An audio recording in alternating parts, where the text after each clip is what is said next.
Lepo pozdravljeni.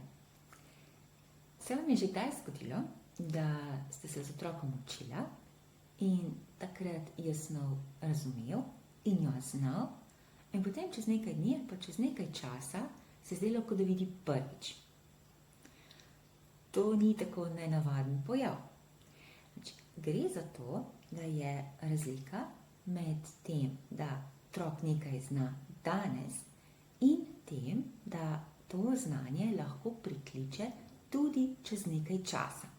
Je zato izredno pomembno, da najprej otrok snov razume, potem pa se k tej snovi vrača in jo ponavlja.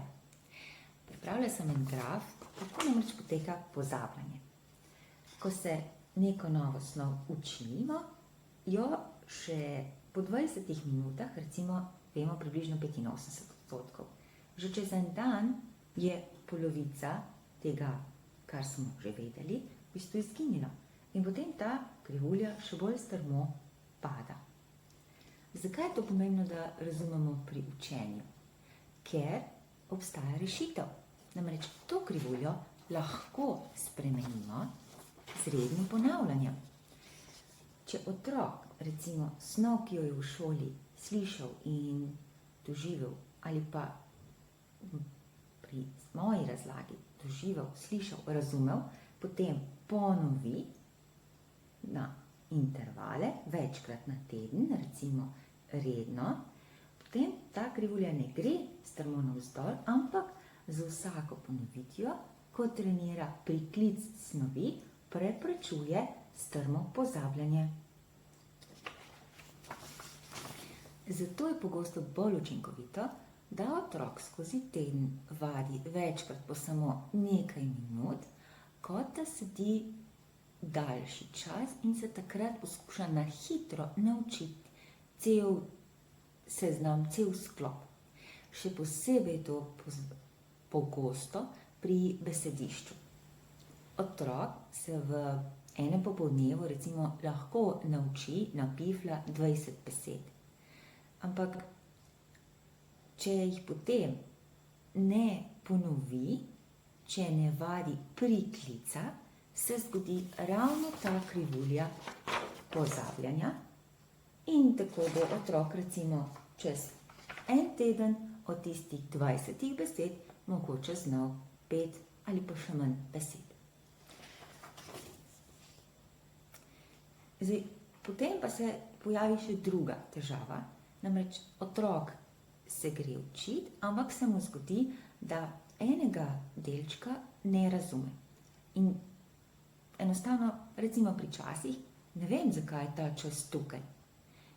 In ker ne ve, včasih izbere strategijo, da nalogo pusti, preskoči, seveda nekateri vprašajo starše, nekateri počakajo na naslednji dan, vprašajo učiteljico, ampak tisto, kar pa je morda najbolje za otroka, je, da ima možnost, sam poišče razlago in si potem s pomočjo razlage pomaga in nadaljuje učenje. In pri video razlagi gre ravno za to, da otrok lahko ustavi, premisli, lahko tudi zavrti nazaj, lahko si snov tudi prepiše in s tem še bolj utrdi novo razumevanje in kadarkoli se k temu lahko tudi vrne. Če ve, kje lahko razlago poišče, s tem postaja bolj samostojen, ker v bistvu ne da samo ve, kako se učiti, ampak tudi, kako si pomaga, kadar se mu pač proces učenja malo zatakne. In to je že velik korak k večji samostojnosti in, po domače povedano, neodvisnosti tudi od mame ali očeta in domače pomoči.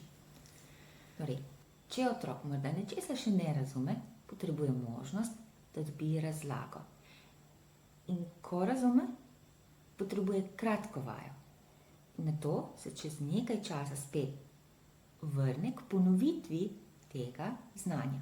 Vse skupaj je kratko in ker je kratko, je za otroka tudi izvedljivo. In prav zaradi tega V programu Znam namenjam veliko pozornosti temu, kaj otrok naredi med enim in drugim našim srečanjem. Ima dostop do kratkih videorazlag in ima dostop do interaktivnih vaj, s katerimi še posebej sistematično utrjuje ravno besedišče.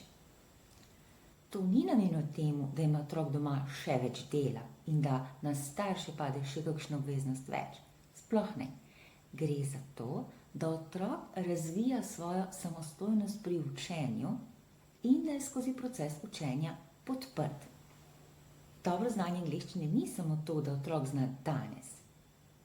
Zame je dobro znanje to, da vse, kar si je že učil, samo še dopolnjuje in nadgrajuje. In če hočemo to doseči, potem potrebuje sistematiko.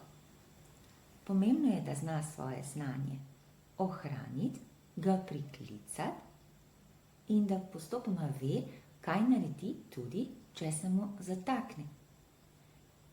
In bolj, ko je uspešen pri učenju, bolj postaja motiviran, bolj, ko postaja motiviran, bolj postaja vztrajen in več, ko ima teh pozitivnih povratnih informacij, bolj zaupa vase. Če vas zanima celostni pristop k učenju angleščine, ki ga uporabljam jaz, dobrodošli, da si več pogledate v opisu pod videom. Želim vam krasen dan!